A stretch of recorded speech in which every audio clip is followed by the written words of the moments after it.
Tap tap send. Envoyez plus, dépensez moins. Manahoana daholo tonga soa ato amin'ny podcast anay Mitsam, izay moa zany asina sy tiana ina vovoanareo.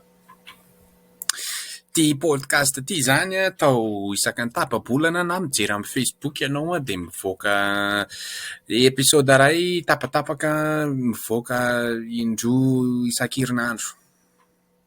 Norme be izany hoe matetitetika mihitsy zany amin'ny Facebook misy foana miovaova foana zany le vahiny miaraka aminay fa zavatra anankiray koa zany dia tohanany tap send ity podcast ity satria izy ireo moa zany dia ohatra milay kely sa hoana izy ity. Tena milay be mihitsy fa tsy milay kely zany, tena milay be mihitsy ny tap send zany fandefasana vola avy any ivelany mankany Madagasikara maimaim-poana. Tsisy frais d'envoi tena tsisy frais d'envoi, tsy ohatran'ilay Orange Money reny zany. Dia ampiasao ny code milay be majuscule mitambatra daholo milay be raha te ahazo diro anao zany amin'ny fandefasana voalohany. Izy ny vahintsika androany raha tiany. Vahintsika androany izy mpanao film, izy mpanao Instagram, izy mpanao zavatra mahafinaritra be. Mahafinaritra be zany. Mahafinaritra be tsy iza fa Geoffrey Gaspard. Izy moa zany ny anara mety tsy hainareo fa raha hainareo Igers Madagasikara amin'ny Instagram le ry ny tompony. Donc aza mieritreritra hoe rakota avy eny Ambohidratrimo indray le izy ty Dia izay koa zany androany manao zavatra miavaka kely aloha izay te hanao podcast amin'ny teny anglisy. Ka raha ohatra ianao liana amin'ilay mianatra teny anglisy na efa mahay be amin'ny teny anglais dia mazotoa mijery sy mihaino an'ilay podcast androany. Ndahoary. So yeah, why don't you just start by like telling us, I don't know, maybe a little bit more about yourself, whatever you're comfortable with, and maybe about like your most recent projects, or maybe a project that you're most proud of, for example, and we can kind of start like that. Yeah. Okay, so I'm Geoffrey Gaspard. I'm from Zegosores, northern tip of Madagascar.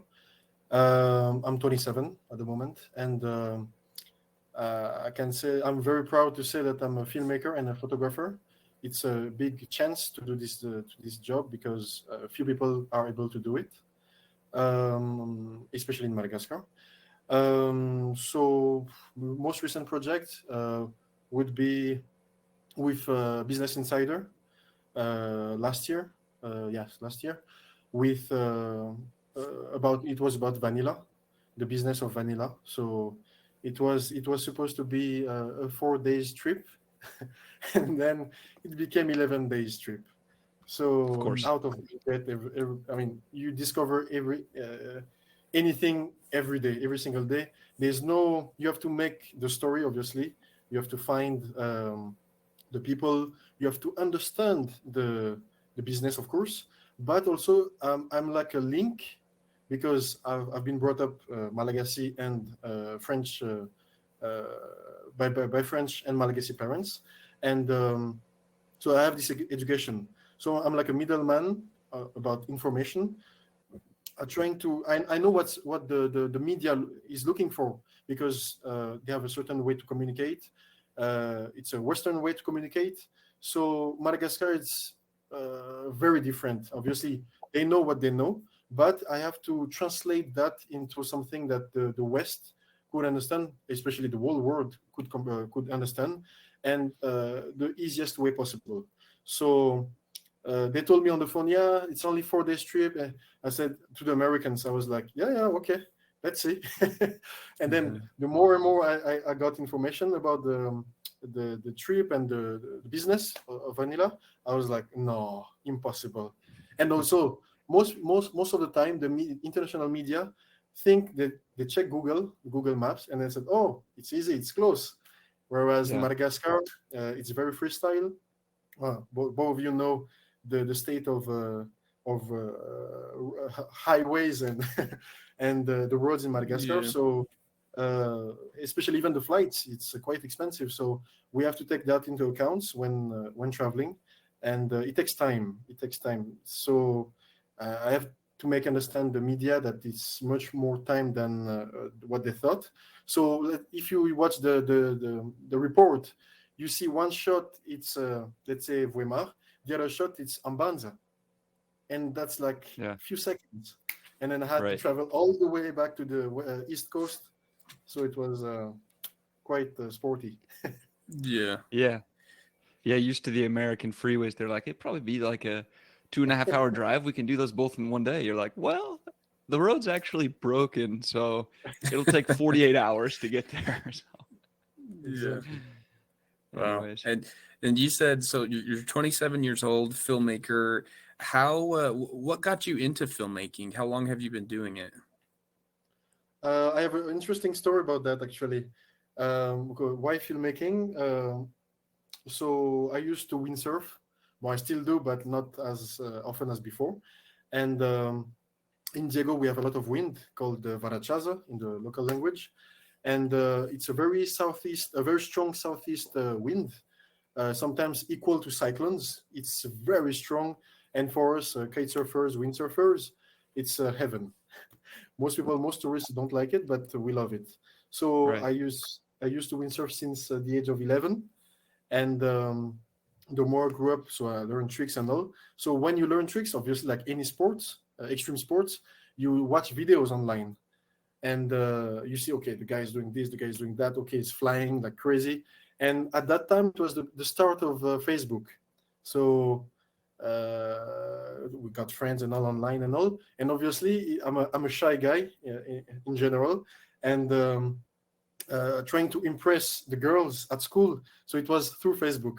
So we're trying to get pictures of our trip, of our loops and all in the waves, because the waves are very far from the coast. So trying to learn, watching videos, going to the beach, going to the waves, jumps and all, and then getting a friend taking pictures of us. And then the more and more I watched the videos, I was like, okay, it seems like I like the way they make those videos. So the more and more I watched the videos, I was like, I want to do like them. So I became the photographer, and suddenly, later on, I went to South Africa, and this was like I call this my Eminem moment, because it was the winter in Cape Town, and I was going back home in the hood of Cape Town, and there was a billboard. So I was in the back of the bus, so my head like tired, my head against the window, and then I just look up and I saw the sign, "Learn filmmaking now." So it was like a click in my head, and somehow I knew it was that. So I had to convince my parents. They agreed, and later on I went to Mumbai, India, to learn filmmaking. So I have a bachelor of filmmaking with specialization in cinematography. So that's how I got into filmmaking. But somehow deep down, the more I know myself, I knew from a long time ago that I wanted to do filmmaking. So it came That's finally. awesome. It's like a movie story, essentially. You're like growing up doing an extreme sport, loving it, impressing the girls at school, and then Trying. you have this big billboard moment where it's like, "Dun," filmmaking. So I know filmmaking is such a broad topic. There's the actual filming, there's editing, there's the production side, the communication side with, like you were saying, the clients, all of the kind of logistics in terms of transportation and all those things. Most of those things people don't realize, or at least don't see in terms of that end of filming. So what do you kind of cover all of those bases, or when you say filmmaker, what kind of category of filmmaking are you most interested in, and do you end up kind of just doing all of it, or how do you work that out when you have those big projects? I can say that I'm a freelance filmmaker, so I get a media contacting me about any subject like the one I told you, and from my side, I mean, at my level, I do everything. So the script, the shooting, obviously, the direction, obviously, and the editing. So it's very well, I do everything, even the logistics, of course. I organize everything. I like to play myself because I know Madagascar. I know the people, well, especially the north. I don't know much of this about the south, even though I already had a mission in the south. But at my level, I do everything because I have this vision. I know what I want in my films. Mostly it's documentary films, huh? But since my studies in India, when I came back, obviously I wanted to do fiction films. So it will be my goals in the future. But for now, I'm learning. I'm learning about Madagascar, about the people, the state of mind of Malagasy people, even around the world. I'm watching films. I'm learning a lot, so that one day I'll make fiction films. But for now, and obviously, I will stick to direction because at the end of the day, you cannot do everything, obviously, and that you need a team, etc., etc. So actually, I've made films already, or even short films, just being the director and the editor. I like delegating, so I cannot do everything, obviously, but I Right. I want obviously feedback from on set, and I like teamwork also. But at the end of the day, I want to stick to direction and obviously editing. For anybody that hasn't seen Tavela, what's like a short synopsis of what that film is about? That film is about Diego. First of all, it's my like my love letter to Diego because I really, really, really love my city. And I was at that time I was very sad of what it was becoming. Since 2009, it was declining, and now we have. I won't go into politics, but now we have a good mayor, so it's everything is back in normal, back to normal. Sorry, and it was about Murengi, the traditional fight. It's not from the north; it's from Morondava, the west coast, and then brought up to Diego with the migrations and all, and then the people of Diego kept it. I mean, the north, because it's all Diana region. And then till date, it's a crazy fight. Like it looks like boxing, Muay Thai, but it's Malagasy. I cannot, I cannot really explain it. You have to see it online. You can find videos online, and the movie is about that. How the youth of Diego is becoming. I mean, even the title has a meaning. Obviously, Tavela means three things: to be knocked out in Murengi, to be stuck, and what is left. So there's a big meaning behind this because I'm talking about culture, I'm talking about the fighting tradition, and I'm talking about hope, if we have some, and traditions, of course. So it's a mix of all of that. It's a slow movie. I like slow movies. It's like contemplation. You have to understand. You have to. There's a message in every frame. There's a message. Obviously, stick together. It's a big message. So many people loved it. Many did not as well. But people of Diego, people of the north, really loved it because it was about themselves. They never saw themselves like this. So on the big screen.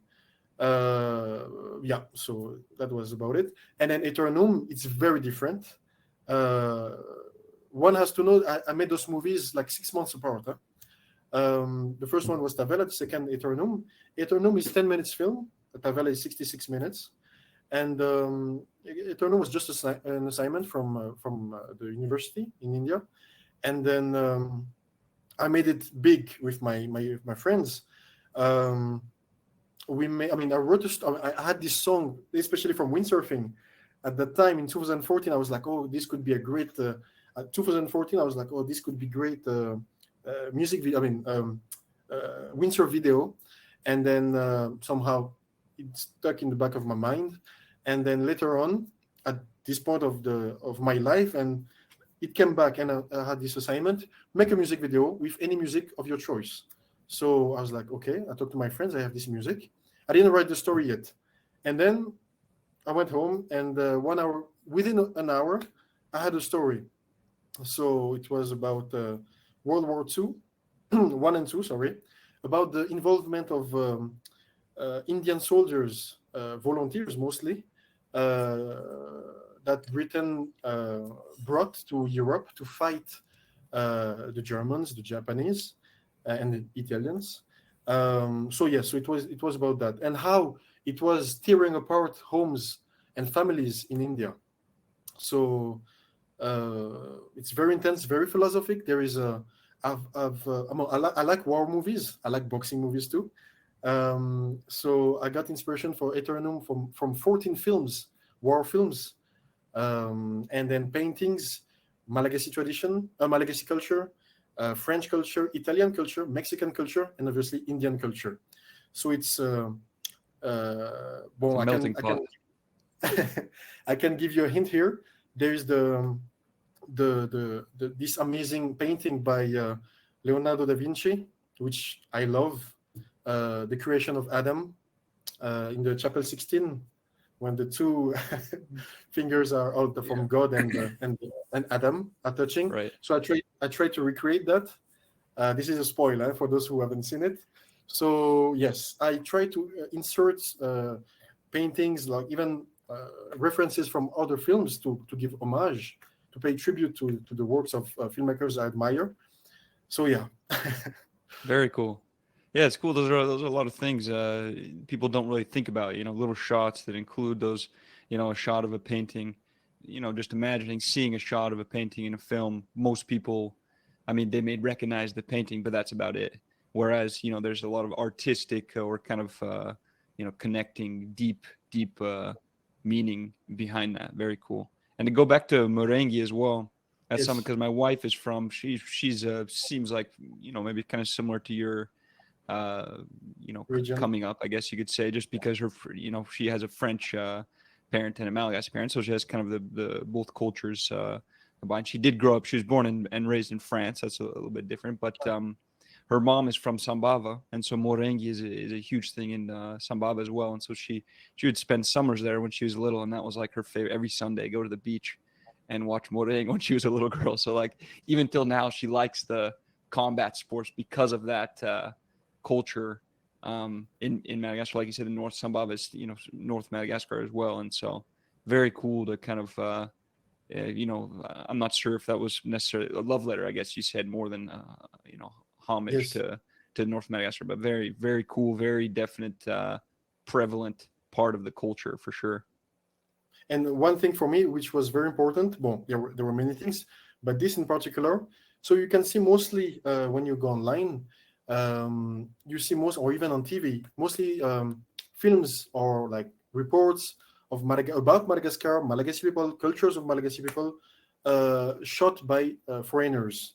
So this time I wanted to show what it looks like from the inside, because foreigners wouldn't have access or even those visuals, understand the philosophy and all of merengue, even though it's the tradition is not the same as before. Obviously, it's we are changing very fast with social media and all, and merengue has changed a lot. Everybody will tell you that, and I wanted to show it from the inside, from a local perspective. Yes.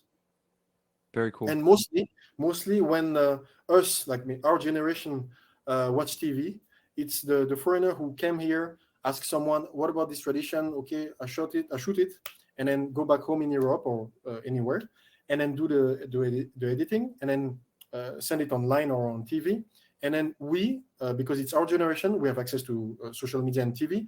We are learning about our own culture from foreigners' point of view, which is somehow wrong, because he or she may not have understood everything.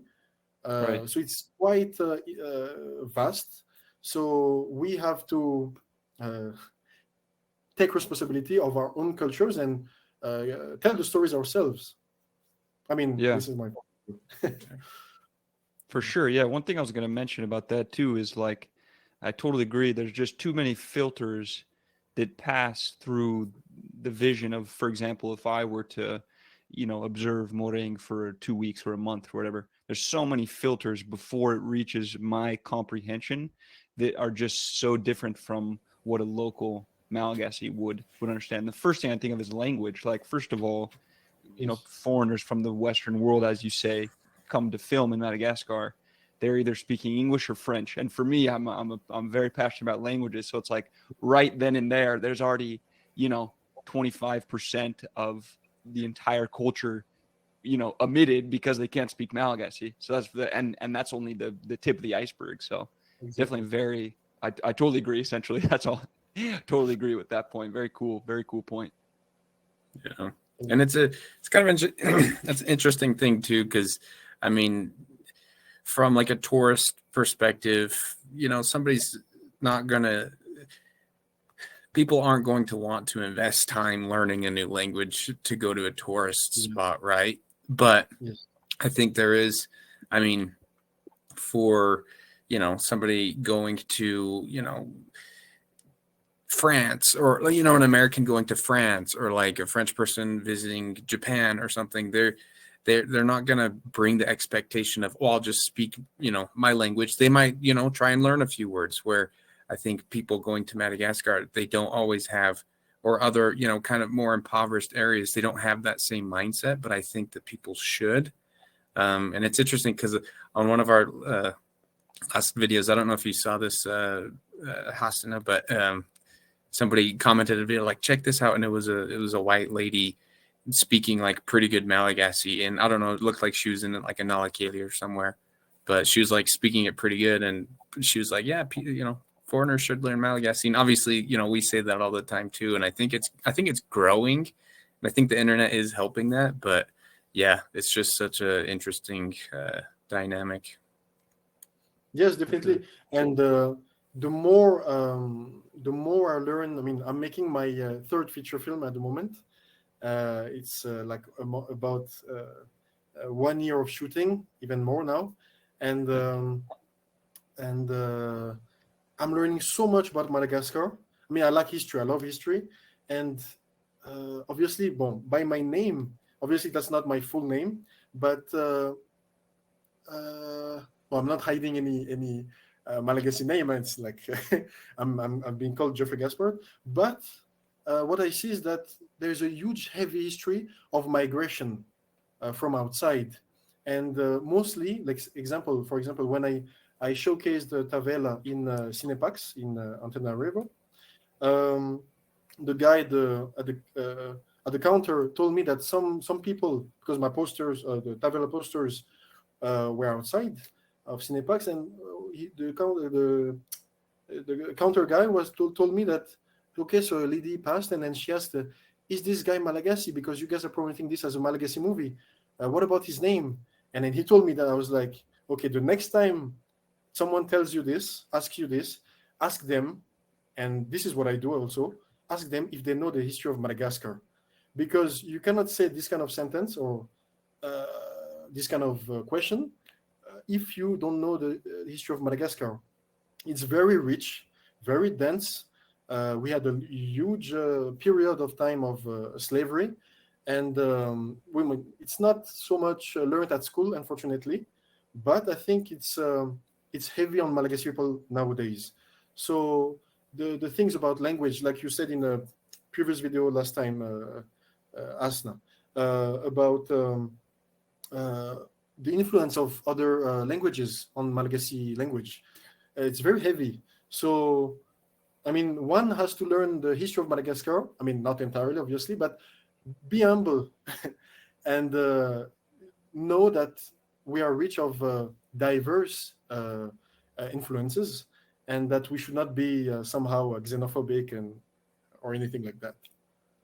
Right. Yeah, and it's so interesting. I'm sure there's a lot of kind of similar to the issue, I guess, if you will, to languages. The kind of in terms of race in Madagascar, it's still kind of very out of date in terms of the mindset of the average Malagasy person. And what I mean by that is, if you look like me, there's no way that you can be Malagasy. It's impossible. And on the flip side, if you have a Malagasy, if you look like a Malagasy, even if your family has been in France for 100 years, you're still Malagasy. You're not French. And so, yes. And that's, of course, I'm generalizing. There are people that don't agree with that. But I would say, from my perspective, the average opinion is that. And so it's still very based on kind of how you look, very based on your name. Like you said, you don't have a Malagasy part to your name, so you can't be Malagasy, or you're a little bit lighter of skin color, so there's no way you can't be Malagasy. So it's just it's definitely I'm sure something that you kind of run into, whether in your filmmaking or just in your daily life, doing groceries. People see you as maybe not 100% Malagasy, and of course you have different origins as well, but Yes. but it sounds like you spent most of your childhood, or at least a lot of it, in Malagasy, in Diego, as you said. Yes, So yes. for me, you're Malagasy. Yeah, thank you. So, but the thing is, like, I have French, Malagasy, Indian, and British or English origins. Well, it's like even within that, it's even richer. So I'm a son of the Indian Ocean. It's so rich, and one thing which is very important for me is that my love for Madagascar. Despite having studied outside South Africa and India for 5 years approximately, I came back to Madagascar. So that was very important for me, even though I had opportunities in India, even in France, or even next door in Reunion Island. I came back to Madagascar because I felt that there are so many stories to be told and films to be made. And so, I mean, to me, it's a big adventure. It's like a life adventure. So people don't realize that, okay, you do studies, you have an opportunity to go out, you don't come back. Mostly it's that. You do anything to earn big money outside. You can send to the family sometimes, but you stay outside Madagascar. But for me, it was Right. the opposite. Learn and come back, which many of my friends do also. I have many friends who came back as well. We have hope, despite the state of the country at the moment, but we have hope. Yes. For sure, man. So with that kind of, I mean, we talked about your filmmaking career, and I know like another part of what you do is, the big Instagram page, right? Like you found a lot of success with that. Can you talk about and share kind of some of your experiences with that, and the name of the page for those who may not follow? Yes. First of all, it's called, and many people don't know that, mostly not non-English speakers. It's called Igers Madagascar. Igers stands for Instagrammers. So it's a short-term version. So it can be told very easily. And it's an international group of Instagram lovers who would meet an afternoon or some day of the week and shoot together, whether on smartphone, whether on camera, like a professional. It was just about meeting other photographers in town, or even tourists who would love the city. So I started that when I was part of Igers Cape Town, Igers South Africa, when I was staying there during my studies, and then I discovered that okay, there's nothing of such sort in Madagascar, so let's launch it. And I created Igers Madagascar in Cape Town on the 22nd May 2015. So it's gonna be 8 years in a month's time, and I mean, that's how I got somehow some fame, because I bring, even with my filmmaking as well, I bring a vision of Madagascar which is not negative. First of all, I promote the Madagascar, Malagasy people, any culture, because people would say there is the Malagasy culture. No, there's not one. There are many. Even within one ethnic group, I would say there are like even more other cultures. So it's very rich. And I take pictures from people online, mostly even from Facebook. So I screenshot, I download the pictures and the videos, and then I share them, showing Madagascar in a way that that people would not have seen before. And I'm very proud of that, because at this date we have 53,600 people, followers on Instagram, and about 40,000 on Facebook. So we are mostly active on Instagram because we can reach people through images. And people, when they come for vacation, or even locals, when they want to go on vacation, they check the gallery. So it's very good because we are bringing all of Madagascar, even in the deep down in the bush.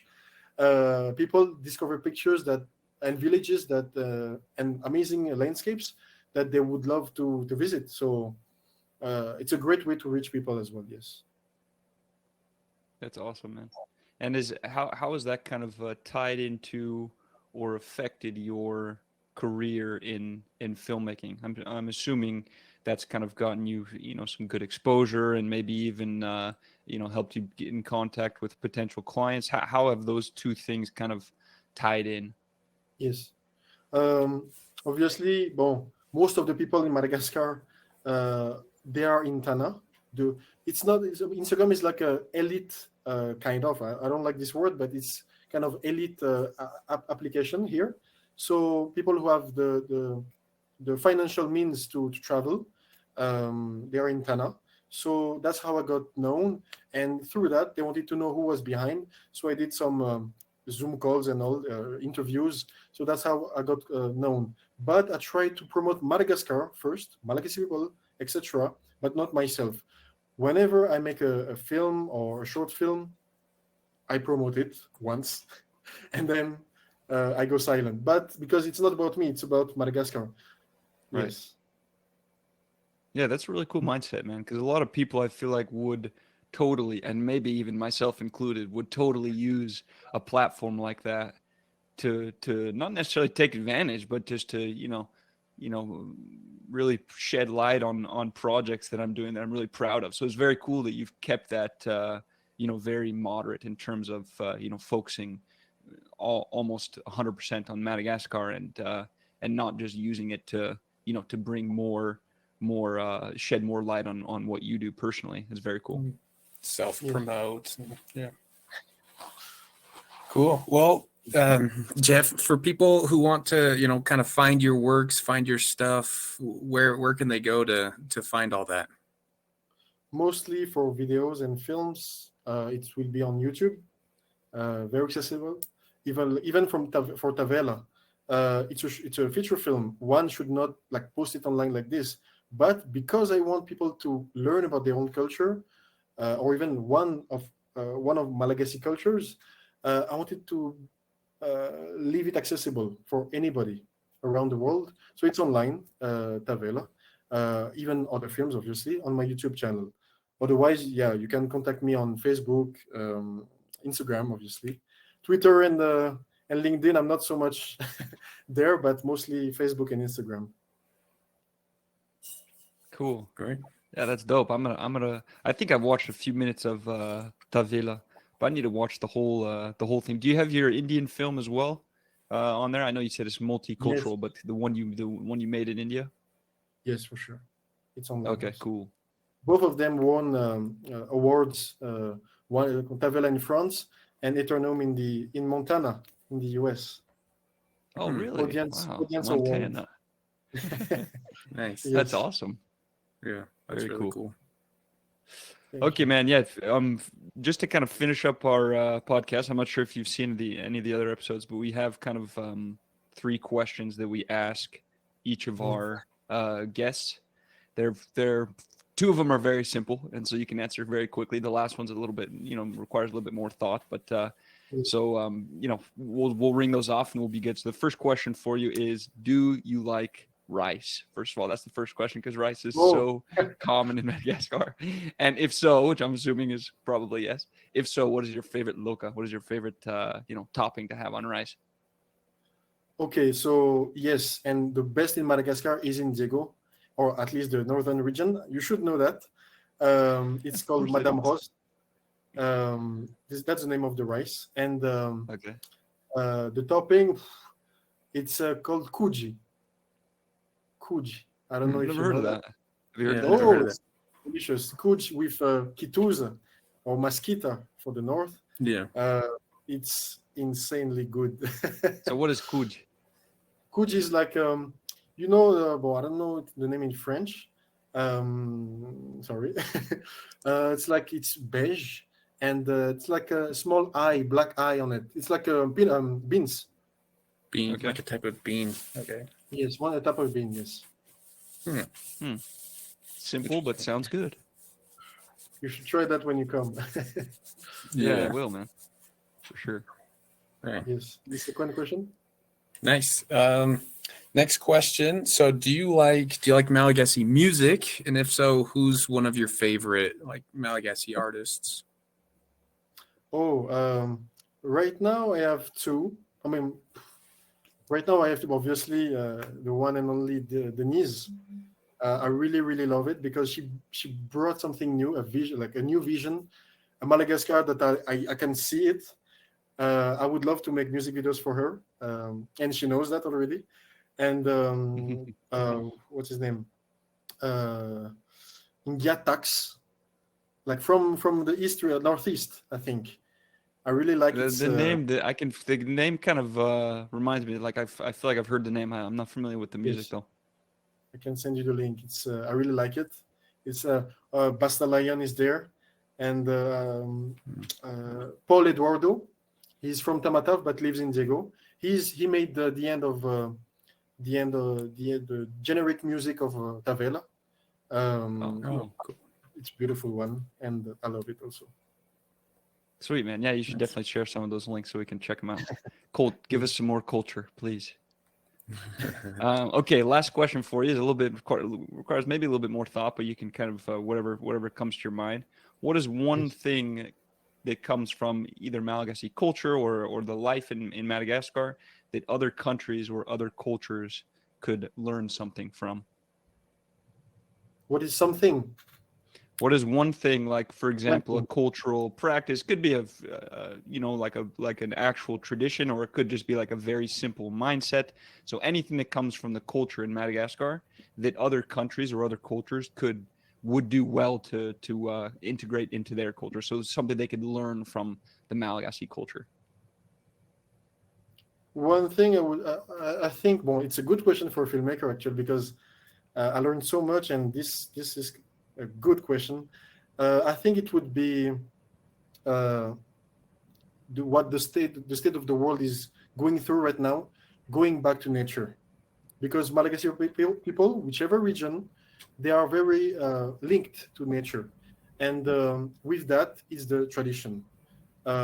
Despite the years of history that we lived, we stuck with our traditions despite the arrival of religions. People sometimes do both Malagasy culture and Christian or Islam, etc. And I'm very proud of that because it's not against each other, it's complementary. So I think many people in the world should learn from that, despite creating wars just based on religion, whereas we can just learn from each other, from each religion and all. So I think that would be very interesting. Cool. Great answer. And obviously one last thing, because all of that is oral tradition, nothing written. So Right. to keep that alive, it's very difficult, and we're an island. So we Right. still have the tradition too. So that's amazing, and I think the True. other countries should learn. So essentially, you have to come live there to learn the things because it's not written anywhere. So you can't read it Exactly. online. Yes. Yeah, which makes it even more valuable almost in a way because it's less accessible. Exactly. Major pleasure for us to be able to do this podcast with you and learn more about Madagascar and your filmmaking and all your other projects, man. Thank you so much. Thank you for the opportunity. Yeah, thanks for coming on. We're super excited to see more of what you do and more of what you create. So we'll keep our eyes peeled. Yes, basically, beginning next year, you'll have my hopefully asking ancestors and all